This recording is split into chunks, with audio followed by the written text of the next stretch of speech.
Hi, everyone. Welcome to a new episode of the Everyday English Chat. I'm Mark, and joining me today is my co-host, Sophia. We're going to talk about something that touches all of our lives, money. Hi there. That's right. We use it every day, but how much do we really think about how we use it? Money is a tool. We can spend it, save it, and invest it. Today, Mark and I will break down these ideas and share some useful vocabulary. Let's start with the first concept, spending. The basic rule is simple. Don't spend more than you earn. But with credit cards, it's easier than ever to spend money you don't have yet. Absolutely. I know people who spend first and worry later, which leads to debt. It can be hard to pay off that debt. For example, if a bank lends you money for a car, you have borrowed it. You now owe the bank and must pay it back. Of course, some spending is essential. We all need to pay for groceries, rent, and utilities. That's electricity, water, gas. Right. The challenge is with non-essential spending, things we want but don't need. But you know what? I think it's perfectly fine to splurge once in a while. Treating yourself to a nice meal or a new book isn't a bad thing if you can afford it.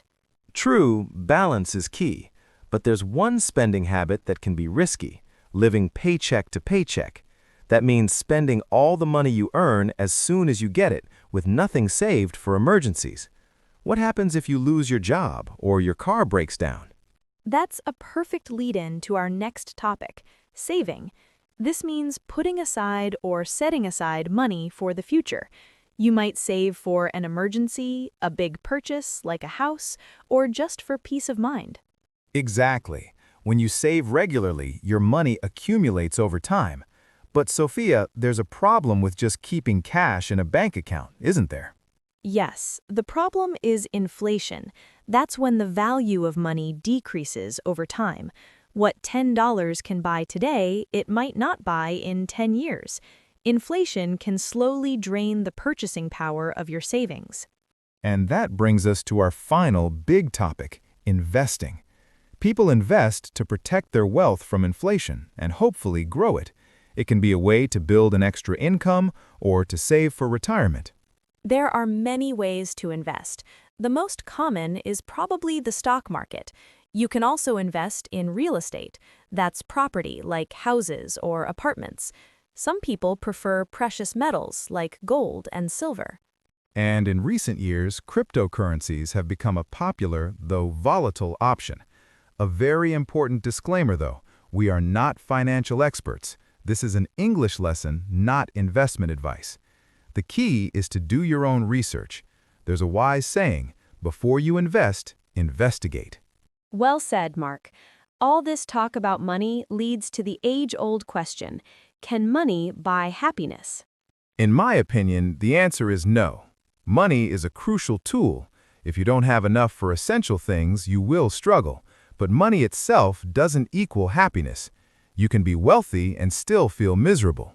I agree. I think money is a requirement for security and comfort, but it's not the source of happiness.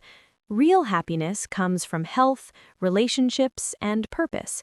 As the investor Warren Buffett said, the stock market is a device for transferring money from the impatient to the patient. That patience and long-term thinking applies to more than just money, I believe. Great point, Sophia. So perhaps the healthiest philosophy is to see money as a tool for building a good life, not as the final goal of life itself. Remember, wealth is not about having a lot of money, it's about having a lot of options. And with that, we've reached the end of our chat.